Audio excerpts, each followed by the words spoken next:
In this session, we're going to talk about how to speed read cases. And before we talk about that, I just want to tell you some of the advantages of reading cases and then some of the disadvantages. Because a lot of people are going to tell you that you should read every word of every case and you should brief every case. And it's important to read cases, and I'm going to tell you why. But it's also important to spend an appropriate amount of time on cases if you want to excel in law school, which most of you do. So first, let me tell you the advantages of reading cases. Cases will help you think like a lawyer. If you read cases, you're going to see the types of arguments that the parties make. You're going to see what convinces judges. It's an invaluable tool to help you think like a lawyer. Reading cases will help you to read carefully and methodically. This will indirectly help you on the final exam too, because if you're able to read carefully, you're not going to confuse facts. You're going to understand what the fact pattern is saying, and you're going to be able to apply the law to answer that fact pattern. So reading methodically and carefully is very important. You want to be very analytical as a lawyer, and reading cases will help you do this. Reading cases will importantly help you prepare for class. The vast majority of your class time will be spent on cases. So if you have a very good understanding of the case, you're going to be very prepared for class. You're probably going to do a good job when you're called on. So that in and of itself is important. And then lastly, reading cases will help you get used to this new vocabulary that lawyers learn. You're going to have to know different words. You're going to have to be used to seeing them in context and using them in context. And reading cases is a great way to do this. However, there are two major disadvantages to reading all of the cases that are assigned in law school. The first disadvantage is it does not directly help you on the law school final exam.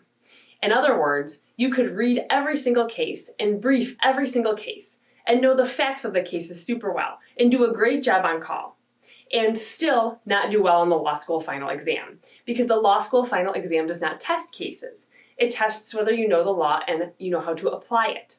Okay, so that's one major disadvantage, and in fact, it's a huge mistake that we see students make. They'll work super hard all semester, they'll know the cases really well, they'll put in all this time, and then they're so disappointed when first semester grades come back because they didn't do well.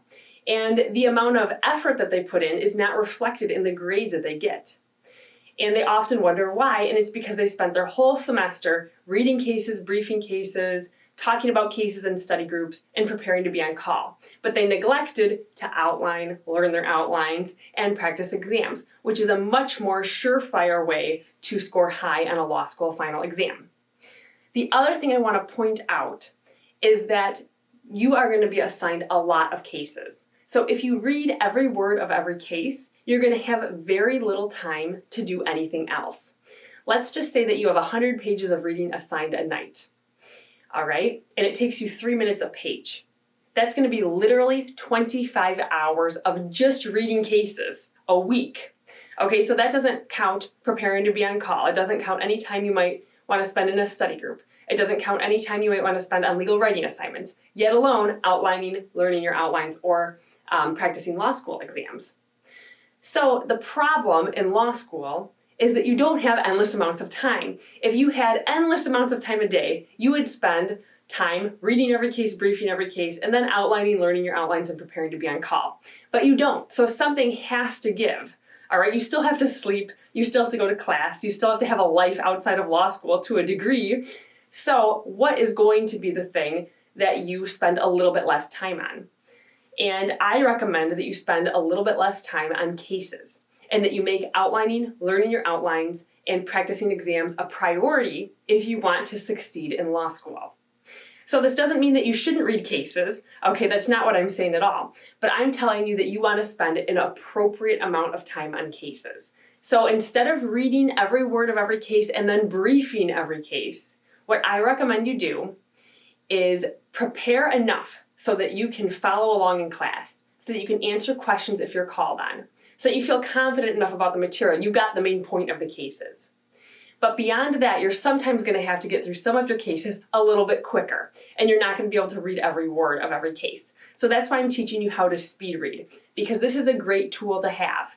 Sometimes you will want to read every word of every case and maybe even brief a case. Maybe it's a super important case. Maybe you know you'll be called on. Maybe it's the only case your professor is talking about the entire next class. Okay? But For the vast majority of cases, you're going to want to use this technique where you read them a little bit quicker so that you can also have time for those other super important activities like outlining, learning your outlines, and practicing exams. So let's talk about how to speed read cases.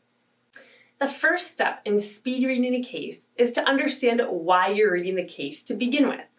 For example, if you look at the case of Tuberville v. Savage and you look it up in your syllabus, you can see that it's underneath the category of assault, which is considered an emotional and dignitary harm, and that is underneath the category of intentionally inflicted harms. So basically, you're going to read about the intentional tort of assault. This tells you the main point of the case. You're going to learn the elements of assault, or you're going to learn something about the tort of assault. Next, you want to read a case brief. This is an invaluable step if you want to speed read cases. It might sound counterintuitive, so now I have to read the case brief and then I read the case, but it will actually save you a lot of time when you're reading cases. Okay, and let me tell you what a case brief will tell you. If you look at this example of Tuberville v. Savage, what you'll see is it has the facts, it has the issue, it has the rule of law, the holding, and the rationale.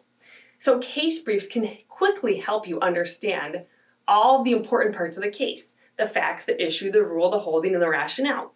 That way when you read the case, you're already primed on what the whole case is about. All right, so you already know what you're looking for.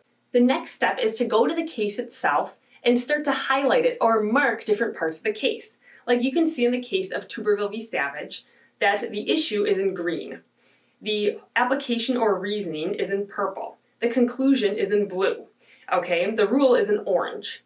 So you can either do this with a highlighter or you can just underline it or even mark it in the margins of your case brief. This way you're kind of marking the important parts of the case so that if you're called on and the professor asks you what are the facts or what's the issue, you'll be able to quickly find that in your case. All right, so that's kind of a quicker way, instead of case briefing, that's a quicker way to book brief the case.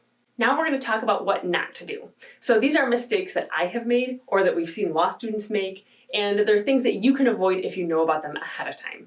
So our first tip is do not pre-read cases. And by this I mean don't spend all day Sunday reading all the cases for the whole week.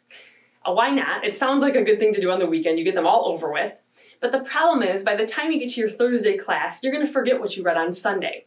And then you're going to be nervous, you're not going to be able to follow along in class, or you're going to have to read the cases again. Okay? It's better to read them as close to class as possible. So read them the night before class or read them the morning of.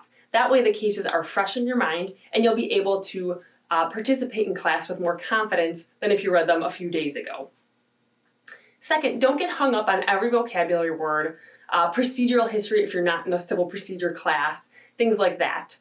And that's because it's important sometimes, of course, to look up words that you don't know. And sometimes your professor will ask you what a vocabulary word means. And so if you have a professor like that, you're going to want to make sure that you are aware of the vocabulary words. But in general, especially some of the older cases, will use some kind of archaic vocabulary. And if you look up every single word that you don't know, it's going to take you hours to get through a case.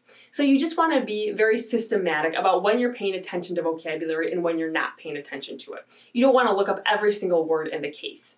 The other thing that you don't want to necessarily do is over-focus on something like procedural history. Like, is the case at the trial court level? Is it the appellate level? Is it the Supreme Court level? That's important to know where the case is. You want to know if you're reading a case on appeal or at the Supreme Court, but you don't necessarily need to know every little thing that happened in the past. Sometimes cases will go, up and down the different court levels for various reasons. They'll be sent back to a lower court and then, they're appealed. And it's really not that important to know the detailed procedural history of a case unless you're taking a civil procedure class. Next, don't brief cases separately or take detailed notes. Okay, this is a general rule that we advise students of. Case briefing has a place. You might want to brief cases in the very beginning of law school. You might want to brief cases if you know you're going to be on call, or if you're reading a super important case. But in general, we don't recommend that you brief every case. It is way too time-consuming, and you have better things to do with your time. You need to outline, learn your outlines, and practice exams. So if you're spending all of your time case briefing, you will not get to those other important tasks. Don't be too hard on yourself. Be patient with yourself. This is a process. It's going to take time. You're going to feel frustrated sometimes when you read cases, and that's okay. That's part of the process of being a law student, is you're not always going to feel confident about what you're reading, or you're not even going to know what's going on all the time. So don't be too hard on yourself. Be patient with yourself. And then limit the time you spend reading cases. Basically, the whole point is you want to prioritize. So what that means is, when you're making your list of things to do for the week, this is what I'd recommend you include.